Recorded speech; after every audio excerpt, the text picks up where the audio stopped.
Europe 1, historiquement vôtre, avec Stéphane Bern. Mes aïeux, quelle époque, mes aïeux, quelle époque. Oui, mes aïeux, quelle époque, une époque et même plusieurs qu'on vous raconte chaque jour pendant 2 heures. Toujours avec Jean-Luc Lemoyne, David Castel-Lopez qu'on retrouve dans un instant. Et aujourd'hui avec vous, Philippe Charlier, notre médecin légiste de l'histoire. Ça s'est passé dans le passé. On remonte 4000 ans en arrière pour les premières, puisqu'aujourd'hui, vous avez choisi, Philippe, de mettre à nu des momies, au sens figuré, mais au sens propre aussi, hein, on vous connaît. Ah oui, on a du mal à se passer de la réalité des objets. Écoutez, on a tous entendu parler des momies égyptiennes. Ce sont probablement les momies les plus connues au monde et on en apprend chaque jour de plus en plus sur ces corps dont les plus anciens, vous l'avez dit, ont presque 4000 ans. Est-ce que vous savez déjà, cher Stéphane, pourquoi on momifie les corps dans l'Antiquité égyptienne ? C'est-à-dire qu'on pensait qu'il fallait traverser la mort et donc, pour être en parfait état de conservation, on nous embaumait donc, et ensuite on nous momifiait. Alors, je vous aurais pas donné le point si Jean-Luc vous avait posé la question, parce que c'est pas tout à fait ça en fait. C'est quoi alors ? Eh bien en fait, dans l'Antiquité égyptienne, comme dans beaucoup d'autres religions, il n'y a pas une âme, mais plusieurs parties d'âme. Au moment de la mort, cette âme est libérée. Et ces différentes parties se séparent. Il y en a une qui disparaît, il y en a une autre qui se disperse, et puis il y en a une dernière qui reste près du corps. Et à l'issue des soins d'embaumement, elle pourra revenir à l'intérieur du corps pour une sorte de nouvelle vie, d'éternité. Autrement dit, si le corps disparaît, pas d'éternité, donc pas de paradis. D'où l'intérêt de momifier le corps, pour que l'âme reconnaisse celui-ci, puisse y pénétrer et vivre à nouveau. D'accord. Alors vous l'avez bien compris, celui qui ne peut pas se payer d'embaumement n'a pas droit à la vie éternelle. C'est une vraie ségrégation par le fric post-mortem. Le paradis, c'est pour les nantis, les pharaons, les prêtres, les scribes, l'élite des artisans. Et c'est ainsi qu'on va pouvoir retrouver des embaumements de première, de deuxième, de troisième et quatrième classe.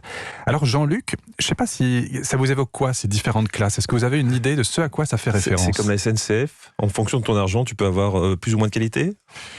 C'est les produits qui changent ? C'est les produits, c'est la qualité et la quantité. Et puis la quantité, la oui. quantité. Ah oui, plus il y a d'embaumement, plus on a de chances de survivre. Enfin, de survivre dans l'avenir, exactement. L'embaumement de première classe, c'est l'embaumement complet. Ouverture du ventre du côté gauche, le côté maudit, je pense au gaucher éventuel dans cette salle. Je suis gaucher, oui. Voilà. On retire ensuite tous les organes internes, sauf le cœur, c'est très important. Ah, le cœur reste en place. Ah, le cœur doit absolument rester en place, parce que c'est un organe extrêmement symbolique qui va servir ensuite à la pesée des âmes, je vais y revenir. Tous les viscères sont mis dans 4 vases, qu'on appelle des vases canopes, ils seront déposés près du corps. Ensuite, dans cette cavité, on met des petits paquets de tissus remplis de sel, d'aromates, du chiffon, parfois du bitume. Vous savez, cette sorte de goudron qui soigne de la pierre et qui remonte à la surface de certains lacs du Proche-Orient. Ensuite, un instrument long et dur, je vous vois penser à quelque chose, est introduit dans la narine gauche qui perfore... C'est un test PCR ? C'est quasiment comme un test PCR, mais là on va jusqu'à la garde, si je peux me permettre, parce que ça perfore la base du crâne, et on va littéralement touiller le cerveau jusqu'à obtenir une substance grisâtre et liquide qui va couler par les narines. Alors la nature a horreur du vide, et les Égyptiens aussi, donc on va introduire ensuite avec une cuillère à 2 trous du bitume rendu liquide par un petit chauffage préalable dans la boîte crânienne, ça va tapisser l'intérieur et solidifier rapidement. Ensuite, on referme les narines avec des grains de poivre, des bouchons de tissu, et le reste du corps, me direz-vous, eh bien, on l'emmaillote avec des bandelettes, on intercale du sel, qu'on appelle du natron, du bitume, des amulettes. Pourquoi des amulettes ? Eh bien, parce que la bataille qui va se livrer au moment de la mort, avant d'arriver dans l'autre monde, elle est aussi magique, et elle est ponctuée d'épreuves et de monstres dangereux. Alors, ça, c'est pour l'embaumement magnifique, l'embaumement princier. Les autres classes, 2e, 3e et 4e classe. Il n'y a pas d'aromates. Eh bien, ça correspond plus à des gestes de momification qu'on pourrait presque qualifier de homéopathiques. Pour vous donner une idée, eh bien, pour la 4e classe, on se contente de jeter un peu de bitume et de sel sur le cadavre, point barre. Autant vous dire que ça ne sert pas à grand-chose, c'est plus de l'ordre du symbolique. Et le cœur, pourquoi est-ce qu'on le laisse à l'intérieur du corps mort ? C'est pour que le défunt soit jugé, tout simplement. C'est ce qu'on appelle la pesée des âmes. Le siège de l'âme, c'est le cœur. Il est donc extrait magiquement par la déesse de la vérité, Maat. Et lorsque le mort est amené au tribunal infernal par Anubis, le célèbre dieu à tête de chacal, eh bien le cœur va être pesé sur une balance face à une plume, le symbole de légèreté, mais aussi le symbole de la déesse Maat. J'espère que vous suivez bien tout ça, il y a une interro après. Si le cœur est plus léger, tout va bien. Le défunt est conduit au dieu des morts, Osiris. Sinon, eh bien, une horrible bête à tête de crocodile, à corps d'hippopotame et à pattes de lion ou de hyène, la déesse Ammut, croque tout cru le défunt, et là, tout s'arrête, tout est fini. Alors évidemment, il y a un dieu qui est là pour noter tout ce qui se passe, le maître des scribes, Thoth.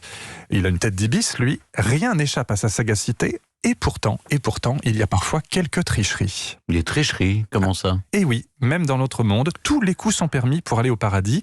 Alors certes, il y a des allumettes, non, pas des allumettes, des amulettes. Certainement aussi. Il y a des amulettes, des prières. Le défunt peut essayer d'amadouer les dieux, mais aussi les juges des enfers et même les monstres. Et il n'est pas rare sur les papyrus, sur les fresques ou les bas-reliefs, dans les tombeaux, de voir Anubis discrètement soulever le plateau qui supporte le cœur pour en diminuer le poids. Et qu'est-ce que le livre des morts, sinon un recueil d'antisèches, une compilation de toutes les bonnes réponses à donner lors des questions posées par les dieux et les monstres.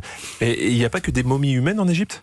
Et non, les humains n'ont pas le monopole de la mort, comme dirait un ancien président, et donc non pas celui de l'embaumement. C'est ainsi qu'on a procédé à des momifications de millions d'animaux pendant près de 2000 ans, et l'archéologie découvre jour après jour ces restes, qui ont d'ailleurs servi d'engrais, de combustible pour les machines à vapeur, et même de pigments pour la peinture au 19e siècle. Petit dernier détail, j'ai gardé presque le plus savoureux, le meilleur pour la fin.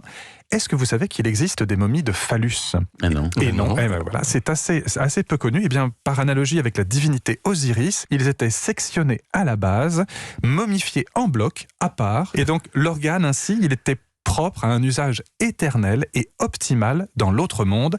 On n'est jamais trop prudent pour ces bijoux de famille. Mais rassurez-moi, il coupait ça, mais la personne était décédée quand même. Oui. C'est ça. Normalement, on ne sent plus rien. Et je me dis aussi que le cœur à l'intérieur de la poitrine, si on enlève tout le reste, ça devait faire comme un grelot. Enfin, je veux dire, ça devait pas toucher les parois, ça devait être un peu... Mais comme on remplit l'intérieur de la cavité avec des chiffons, avec des aromates, etc. Poser à l'intérieur. C'est très bizarre quand même de se faire farcir avec des aromates, avec du poivre, avec du sel. Ça fait préparation culinaire quand même. Ça fait un peu cuisine d'un post-mortem. En tout cas, c'est passionnant. Merci Philippe Charlier. Et dans un instant, c'est le début de la fin, ou le début tout court. Avant de partir, on remonte aux origines avec David Castello-Lopez et son bonne bouche. Europe 1. Historiquement vôtre.